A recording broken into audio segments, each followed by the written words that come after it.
je vous prie de m'excuser. Donc, je ne suis pas archéologue et je vais parler, enfin, c'est suite à une discussion avec Roger Rothman qui avait semblé comprendre que d'après ce que je faisais en termes de recherche, j'utilisais peut-être d'une façon un peu inhabituelle des données archéologiques et donc il m'a dit ça serait peut-être intéressant d'expliquer ça.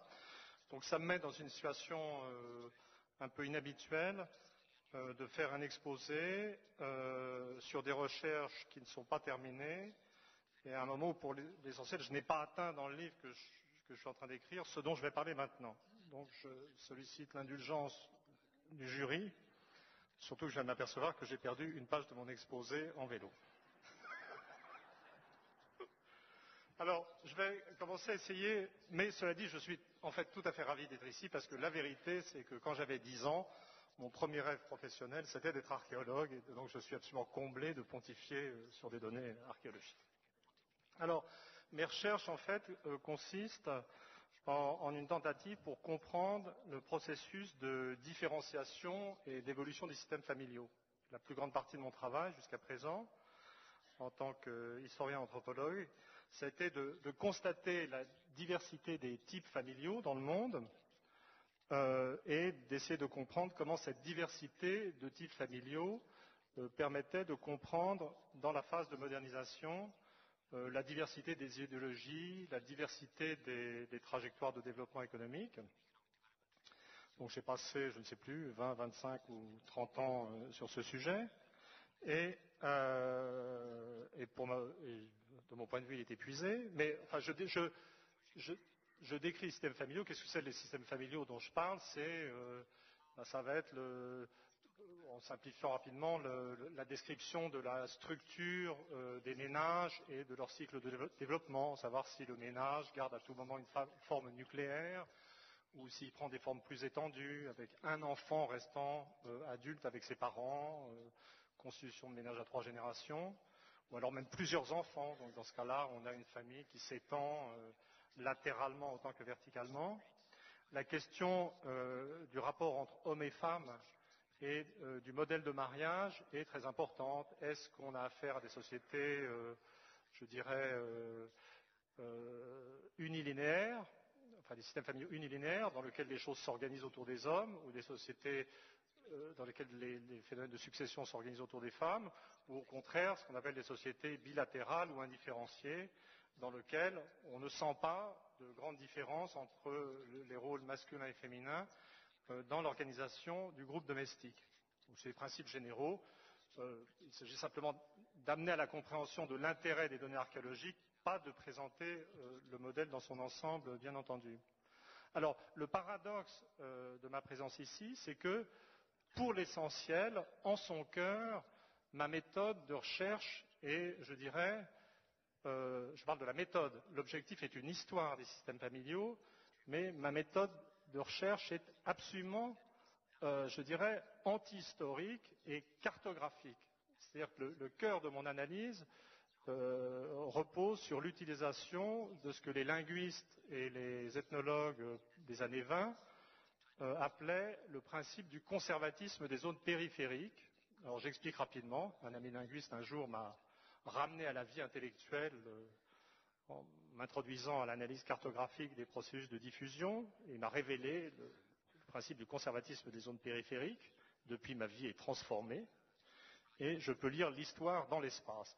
Qu'est-ce que c'est? Je vais essayer de raconter les choses parce que je n'ai pas de diagramme. Essayez d'imaginer un rectangle et dans chacun des coins du rectangle, un rectangle qui a une couleur ou un symbole, et dans chacun des coins du rectangle, vous cochez et vous avez une petite zone. Donc vous pouvez appeler la zone centrale, vous pouvez l'appeler B, et dans chacun des coins, vous allez avoir des coins que vous pouvez appeler A, c'est-à-dire portant la caractéristique A. Le principe du conservatisme des zones périphériques vous dit que ce genre de forme, alors bien entendu, ça peut ne pas être un rectangle et vous pouvez avoir plus ou moins de zone A sur la périphérie, c'est typique, c'est vraiment le genre de configuration dans lequel on peut lire, je dirais, l'histoire dans l'espace. Qu'est-ce que ça veut dire en fait? Ça veut dire que il y avait, l'une des hypothèses qui permet d'expliquer ce genre de configuration, permet de dire il y avait à l'origine un espace homogène qui avait la caractéristique A, au milieu il y a une innovation B qui s'est répandue vers la périphérie et qui ne l'a pas atteinte, et ça vous explique pourquoi vous avez tout autour des résidus de A qui sont la forme ancienne. Je ne rentre pas dans les détails, mais il est bien évident que si on utilise des modèles explicatifs de ce type, on utilise essentiellement des données diachroniques. C'est-à-dire, littéralement, on fait de la cartographie de ce qui existe comme forme familiale et on ne s'intéresse pas a priori à l'histoire, même si la carte vous dit ce que c'est que l'histoire. Je vous donne un exemple d'application immédiate. Si vous vous intéressez à la distribution, je dirais, dans l'espace mondial, de ce qu'on appelle les systèmes patrilinéaires ou les systèmes patrilocaux forts. Patrilinéaire, ça veut dire organisé avec des principes de succession, organisé autour des mâles. Patrilocal, ça veut dire que quand le mariage arrive, la femme va s'établir du côté de la femme du mari. Vous allez observer que ces types sont à l'échelle du globe, il y a des nuances, je ne rentre pas dans les détails, mais il est très clair que vous observez des cartes faisant apparaître des distributions centre-périphérie. Je veux dire, par exemple, vous prenez tous les systèmes familiaux qui s'étendent, je dirais, des pays baltes jusqu'au Vietnam, du Nord, ou jusqu'aux Balkans, ou en prenant le monde arabe, etc., vous allez trouver ces systèmes avec une forte dimension patrilocale. Et si au contraire vous observez, vous essayez de faire la carte des systèmes qui n'ont pas cette caractéristique patrilocale ou patrilinéaire, je simplifie d'une façon absurde, hein, je n'oserais pas écrire des choses comme ça dans mon livre, hein, mais il faut bien que j'en vienne à l'archéologie. Vous allez voir que les systèmes de parenté, soit matrilocaux par exemple, où on va s'établir du côté de la femme, soit matrilinéaire, si on pense en termes d'organisation de la parenté, et c'est encore plus vrai pour ce qu'on appelle les systèmes bilocaux, ou bilatéraux, ou indifférenciés, dans lesquels les hommes et les femmes n'ont pas, je dirais, de rôle particulier, vont se répartir sur la périphérie de l'ensemble eurasiatique. Donc ces systèmes de parenté indifférenciés sont caractéristiques de la plus grande partie de l'Europe. Vous allez en trouver en Asie du Sud-Est et vous allez en trouver au coin nord-est de la Sibérie. Et c'est ce genre de choses que je fais, et c'est une méthode qui est, je dirais, rigoureusement non historique. C'est-à-dire que le gros, ou très peu historique, c'est-à-dire que le gros de la cartographie s'appuie sur l'utilisation de monographies réalisées, je dirais, dans notre présent par des anthropologues. Et puis, pour l'Europe, j'utilise, alors là c'est vrai, des données historiques remontant au plus tôt au XVIe siècle. Mais on n'est pas dans le domaine de l'archéologie, c'est des données historiques papier, c'est des documents d'archives. Ça va être des listes d'habitants décrivant la structure des ménages, ça va être des coutumiers donnant les règles de succession, lors de la division des héritages. Donc, ça c'est le gros du modèle, et je dirais que c'est 95% de mon travail de recherche et d'interprétation. Mais une fois qu'on a fait ça, je veux dire, on est amené finalement, on fait des hypothèses sur l'histoire, c'est-à-dire qu'on va avoir des centres de zones qui sont dominés par ce que j'ai appelé l'innovation, le caractère B, et puis vous allez avoir sur la périphérie les traces de systèmes archaïques que j'ai appelés système A. Mais en toute logique, une fois que vous avez fait ça, si vous avez une hypothèse forte et claire sur la distribution des types, vous pouvez faire l'hypothèse supplémentaire que si vous plongez très très loin dans le passé du centre, du cœur, vous allez pouvoir retrouver, je dirais, quelque chose qui ressemble à ce que vous avez au présent dans la périphérie. Est-ce que je suis clair? Parce que je doute. D'accord? je donnais, et pour ça, je veux dire, si on veut aller, je dirais, très très loin, les données, ou ce qu'il faut bien appeler des données archéologiques, sont très utiles. Alors, je ne suis pas archéologue, j'ai ramassé des choses au hasard et sans préconception théorique. Donc, pour moi, honnêtement, j'en suis resté à la vision de l'archéologie que j'avais quand j'étais en sixième et je voulais être archéologue. On déterre, on fait des trous et on trouve des trucs qui ne sont pas du papier. Il peut y avoir des choses écrites dessus, ça peut ne pas être des choses écrites, mais c'est des machins qui ne sont pas du papier. J'espère que je ne vais pas faire sortir. Exemple, si vous prenez le Japon actuel, le Japon vous paraît peut-être périphérique, et vu d'ici il l'est, mais il est fort proche de la Chine.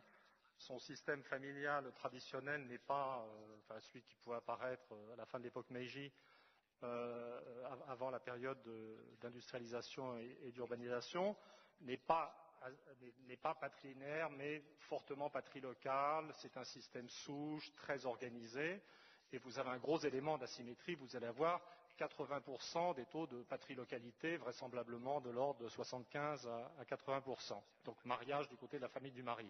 En Chine, ça serait 100%, on est plus proche du centre. Je suis tombé sur une étude tout à fait extraordinaire d'un japonais qui s'appelle Tanaka. C'est pas le seul, à mon avis, vu la distribution des noms japonais, qui se pose la question de l'orientation géographique du mariage homme-femme en utilisant un document d'un type tout à fait particulier, des ossements, des débris dans des fosses. Alors ça remonte à la période Jomon finale, c'est-à-dire imaginez vers 500 avant Jésus-Christ, avec un tout petit début de quelques cultures, mais essentiellement des populations vivant assez nombreuses, ayant inventé avant l'agriculture la poterie, mais vivant essentiellement, je crois, de la récolte des produits de la mer. Donc ça a laissé pas mal de fosses, de cimetières, etc., avec des débris osseux. Et l'analyse génétique a permis, dans deux communautés, de montrer qu'il n'existait pas plus de liens de parenté, ne riez pas surtout, entre les débris masculins qu'entre les débris féminins. En fait, il n'y avait pas d'orientation dans la parenté génétique indiquée par les débris. Et le type interprète d'une façon simple et géniale ça, et dit, ça veut dire que le système de mariage était bilocal, non orienté. Qu'est-ce que je disais? Donc vous trouvez bien, bilocal, ça veut dire indifférencié, et donc vous trouvez bien dans un passé assez ancien, au moyen d'une technique que je m'obstine à définir comme archéologique, à tort ou à raison, je veux dire quelque chose de tout à fait essentiel, une première vérification de cette idée que, en plongeant dans le passé, on peut retrouver ce qu'on a vu sur la périphérie. Alors je vais donner un autre, mes exemples sont assez décousus, mais encore une fois, je viens parler, je suis content de le faire, mais ça n'est pas le centre de mon travail. Je donne des exemples simplement du genre de choses que je tire pour mon travail, du genre de confirmation que je tire pour mon travail de certaines données archéologiques. Alors, je vais donner un autre exemple qui concerne la Grèce ancienne. Et alors là, je ne parlerai plus de centre de périphérie, je ne parlerai plus de modèle général, je vais simplement évoquer le genre de données que je trouve et que je trouve avec un sentiment d'émerveillement en fait. Je n'aurais jamais la mise au contact du travail des archéologues. Je veux dire, vraiment, moi je suis spécialiste des structures familiales et je veux dire, jusqu'il y a quelques années, je n'aurais pas imaginé qu'on puisse obtenir des résultats pareils. Donc je suis vraiment sincèrement impressionné de trucs.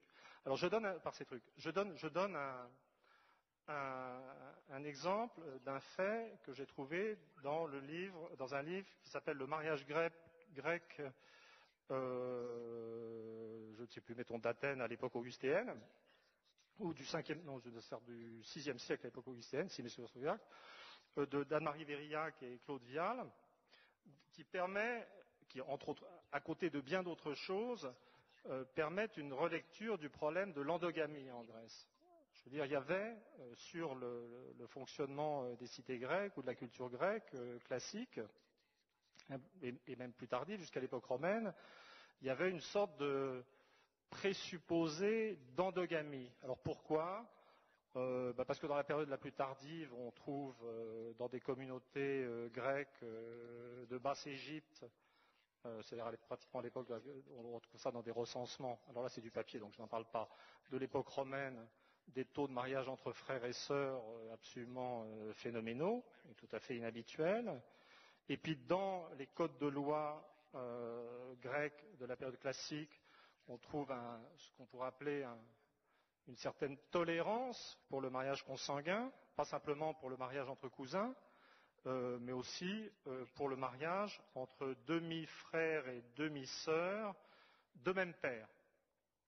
Ce qui suggère que de même mère, ça aurait été plus grave, et ça quand même, c'est interdit. Et puis il y a surtout cet élément central, je dirais, du système familial athénien, qui est ce cas d'une fille qui n'a pas de frère, donc dont le frère ne peut pas hériter, puisqu'il n'existe pas, et qui a l'obligation d'épouser quelqu'un de la parenté agnatique, c'est-à-dire de la parenté paternelle, pour que le bien reste dans le lignage paternel, ce qu'on appelle la jeune fille épiclère. C'est un problème classique en Grèce. Tout ça crée une sorte de présupposition de ce que la culture grecque de base était endogame à l'époque.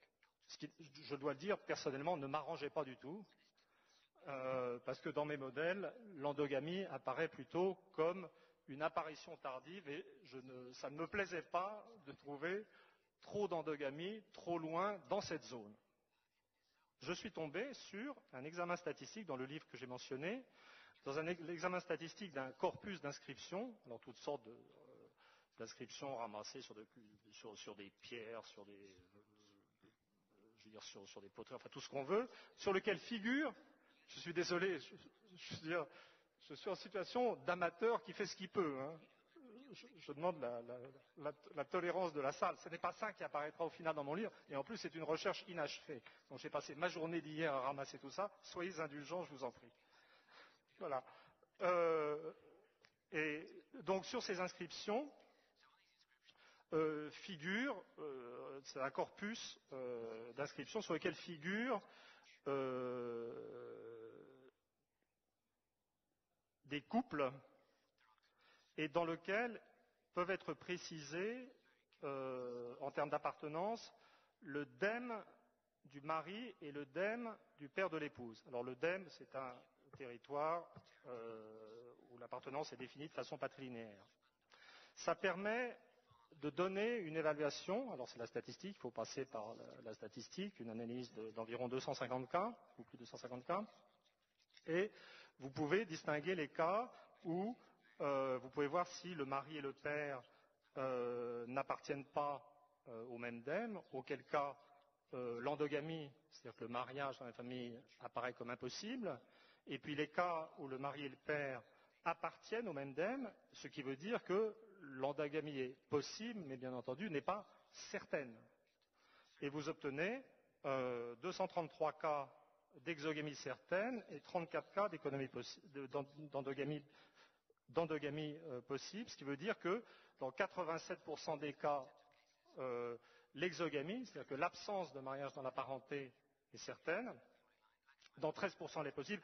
En fait, à l'instinct, ça vous fait dire que l'endogamie à Athènes entre le VIe siècle et l'époque augustéenne, l'endogamie est inférieure à 10%, et ça vous définit le système comme à dominante exogame. Dans mes modèles, ça donnera quelque chose, sans doute, la combinaison de ces taux de mariage dans la parenté relativement faibles, mais existants, couplés à certaines tolérances au mariage consanguin, des obligations, je pense que je serai amené à l'interpréter au final comme une situation dans laquelle un modèle exogame beaucoup plus dur est en train de s'effriter. Et effectivement, dans la période ultérieure, on trouvera en Égypte, chez les Grecs d'Égypte, des niveaux d'endogamie assez durs. Alors là, on est dans l'exemple japonais, et comme dans l'exemple d'Athènes, j'étais sur des problèmes de mariage, c'est-à-dire quelque chose d'assez simple. C'est-à-dire où est-ce qu'on va s'installer après le mariage, du côté de la femme, du côté du mari? Est-ce que les deux conjoints sont parents ou non? Je veux dire, quand on cherche à aborder la question encore plus centrale, pour moi, non pas tellement plus centrale, également centrale, de la structure des ménages, de la structure des groupes domestiques, paradoxalement, je veux dire, a priori, c'est là qu'on attendrait le maximum de performance de l'archéologie, puisque l'archéologie déterre des habitations, en théorie, déterre des maisons, déterre des villes. Et en fait, non. Je veux dire, c'est typiquement, je veux dire, il y a des plans de maison, on est capable de faire, dans tout ce que j'ai relevé, des affectations de pièces, mais il est rarement possible de tirer de ces reconstitutions d'habitat quelque chose qui évoque, alors en tout cas pas la structure du ménage. Parfois, le meilleur de ce que j'ai trouvé, c'est dans un article d'un type qui s'appelle Wallace Adrill, je le prononce à la française parce que Wallace j'y arriverai, mais Adrill, H-A-D-R-I-2-L, je le sens pas comme prononciation. Donc c'est un article qui concerne essentiellement la taille et la distribution de taille des habitations de Pompéi. Et alors c'est un article très sérieux et assez modeste dans ses conclusions, c'est-à-dire qu'il dit bien qu'on ne peut pas, je veux dire, la composition de la famille romaine, c'est trop demandé. Tout ce qu'il peut dire, ça n'est pas inintéressant, c'est que la taille des maisons est vaste et inégalement distribuée, et qu'on peut faire l'hypothèse de ménages atteignant 7 à 8 personnes en moyenne, ce qui est très élevé, mais sans qu'il soit du tout possible de dire si cette taille de 7 à 8 personnes correspond à des unités domestiques rendues complexes par l'agrégation de parents. On pense en particulier au principe patrilinéaire de la famille romaine. Je veux dire, est-ce que ça va être des groupes de frères, ou est-ce que ça va être des associations de génération, ou est-ce que ça serait des familles nucléaires, mais avec autour une foultitude d'esclaves et de sous-familles ou d'embryons de familles relevant plutôt du concept de domesticité, donc non parents. Donc en fait, assez peu de choses. Ça, c'est typiquement, je le mentionne parce que l'effort et la conceptualisation est admirable, mais on ne peut pas en faire grand-chose. Alors, je vais maintenant exposer pour terminer comme exemple ce qui a été pour moi le véritable émerveillement sur le don de l'archéologie pour l'histoire des structures familiales. J'aurais pu prendre plein d'exemples. Je veux dire, il y a toutes sortes d'autres choses dont j'aurais pu parler, la façon dont on peut utiliser, je veux dire, l'iconographie, les statuaires pour spéculer sur le statut de la femme. C'est toujours un peu casse-gueule, mais on peut le faire. Mais pour moi, je dirais le véritable émerveillement, dont je n'ai pas encore tiré grand-chose sur le plan pratique, c'est la Mésopotamie. C'est-à-dire que honnêtement, jamais je n'aurais imaginé, avant d'entrer à la bibliothèque d'assyriologie du Collège de France, qu'on puisse savoir tant de choses, ou que les recherches sur les structures familiales et le fonctionnement de la famille aient autant avancé sur la Mésopotamie. Alors, mon premier émerveillement, je sortais d'une expérience dure avec un jeune polytechnicien crétin transformé en espèce d'appendice des ordinateurs dans une salle, vous savez, ces salles où l'histoire de salles de marché, où des types ayant fait je veux dire, plus de 10 ans d'études, ayant atteint des niveaux mathématiques incroyables, sont transformés en abrutis spéculant sur des petites variations de taux pour des produits, pour des matières premières. Ça m'avait énormément déprimé, etc. Et je suis entré peu de temps après à la bibliothèque d'assyriologie du Collège de France, où j'ai trouvé des jeunes mecs déchiffrant des textes cunéiformes, ayant aussi des baskets.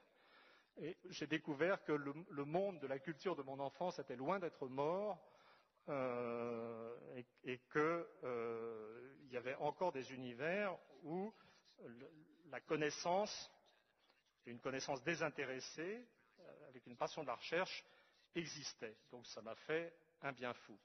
Mais ce que j'ai découvert surtout, c'était ce que la technique d'écriture mésopotamienne, c'est-à-dire écriture sur tablette d'argile, avait produit en termes de survie des matériaux et survie de la documentation. J'ai cru comprendre que ça survivait encore mieux, paradoxalement, quand les bâtiments étaient incendiés, parce que là les tablettes étaient cuites et maintenues dans un état de conservation encore supérieur. Mais la vérité, c'est que qu'est-ce qu'on trouve? On trouve tout, c'est-à-dire qu'on trouve un univers familial entier, c'est-à-dire on trouve des codes juridiques contenant, vous connaissez tous le code d'Hammurabi, là c'est une pierre, on n'est pas dans la catégorie de l'argile, il y a aussi beaucoup de choses écrites sur pierre en dur, mais donc vous trouvez toute une documentation, pas simplement de codes juridiques, mais je dirais des actes juridiques. Vous trouvez des actes de partage, vous trouvez je suis tombé sur un article qui était une querelle de succession entre frères qui avait l'air tiré d'un roman balzacien. Vous allez trouver des contrats de mariage, vous allez trouver des contrats de vente qui mettent en scène des familles ou des groupes de parents plus lointains. Vous allez trouver des listes généalogiques qui vous montrent comment les gens pensaient le système de parenté. Vous allez aussi trouver quelquefois, vous allez trouver des contrats d'adoption qui vous permettent d'étudier les questions de matrilocalité d'une façon originale, et vous allez trouver des listes de distribution qui permettent carrément, dans certains cas, d'observer quelque chose qui est une structure du ménage. Donc, par exemple, il y a des endroits où vous pouvez dire, les contrats d'adoption, dans certains cas, vous permettent de définir une structure complexe du ménage. Mais vous avez des cas où vous pouvez dire à tel endroit, à tel moment, la famille était nucléaire. Alors, encore une fois, je n'en suis pas là dans mon bouquin. J'ai photocopié des tonnes d'articles et je ne ferai pas d'hypothèse sur ces données qui définissent en fait un univers de recherche. Vous pouvez rentrer dans une cartographie interne des règles d'héritage en Mésopotamie. En fait, je veux dire, c'est le genre de surprise que vous avez. Vous trouvez un univers de documentation. Je parle d'une période qui s'étale, je ne sais pas moi, entre le 3e millénaire avant Jésus-Christ et du 3e, mettons, au milieu du 1er millénaire. Il y a des grosses oscillations. Hein. Le plus loin n'est pas toujours le plus mal loti en termes de documentation, mais vous avez un univers de documentation qui me semble, je n'ai pas encore utilisé, mais qui me semble valoir largement l'univers de la documentation médiévale pour l'Europe. Et ça, c'est 5 minutes, c'est parfait. C'est parfait, vous avez tort d'être inquiet. Voilà. Si ce genre de sujet, la meilleure introduction rapide à cet univers, c'est un bouquin que j'ai trouvé d'ailleurs à la bibliothèque du Louvre, qui est le bouquin de Postgate, qui s'appelle Early Mesopotamia, dans lequel on trouve d'ailleurs, d'une façon caractéristique, la meilleure analyse conceptuelle des rapports entre ménage et famille. C'est-à-dire que là, il ne peut pas se contenter d'être vague, parce que la documentation est telle qu'on peut faire beaucoup de choses, et donc il doit rigoureusement, ce qu'on trouve très rarement, définir les uns par rapport aux autres, les concepts de parenté, de ménage, etc. Alors honnêtement, il est membre de Trinity College, et Trinity College, c'était le collège où vivait, il est décédé maintenant, le pape de l'analyse des structures familiales, Peter Laslett. C'était le collège où j'ai fait ma thèse. Donc je pense qu'il était un peu avantagé pour faire ça par des discussions à la high table. Mais quand même, je pense que c'est un rapport avec la qualité des données. Alors, en conclusion, rapidement, pour rester dans les 5 minutes, donc, il ne faut ni exagérer, ni minimiser. C'est-à-dire que, je le répète, pour moi, ces données ne représenteront au final Ces données historiques lointaines, archéologiques, ne représenteront au final peut-être que 5% de ma documentation, et surtout, je pense qu'elles ne sont pas utilisables indépendamment de l'existence d'un modèle explicatif global. C'est-à-dire que les documents ne parlent pas d'eux-mêmes, il y a toujours une latitude d'interprétation qui fait qu'on ne pourrait pas tirer une compréhension directe de ces documents. Donc c'est une vision minimaliste. Mais d'un autre côté, il faut bien dire que, ayant développé ce modèle sur la base de données cartographiques, le modèle que je vais faire ne vaudrait rien sans la preuve par ces plongées dans un passé très lointain. C'est-à-dire que si je veux, par exemple, que cette hypothèse sur le caractère indifférencié, bilatéral des systèmes de parenté, je veux dire, soit vraiment vérifiée, il va falloir que je trouve au plus profond de l'histoire, dans la zone centrale du passé, quelque chose qui suggère que la possibilité d'un système de parenté indifférencié, qu'un système de parenté indifférencié existait avant la mise en place de systèmes patrilinéaires, patrilocaux très très durs. Je vous remercie.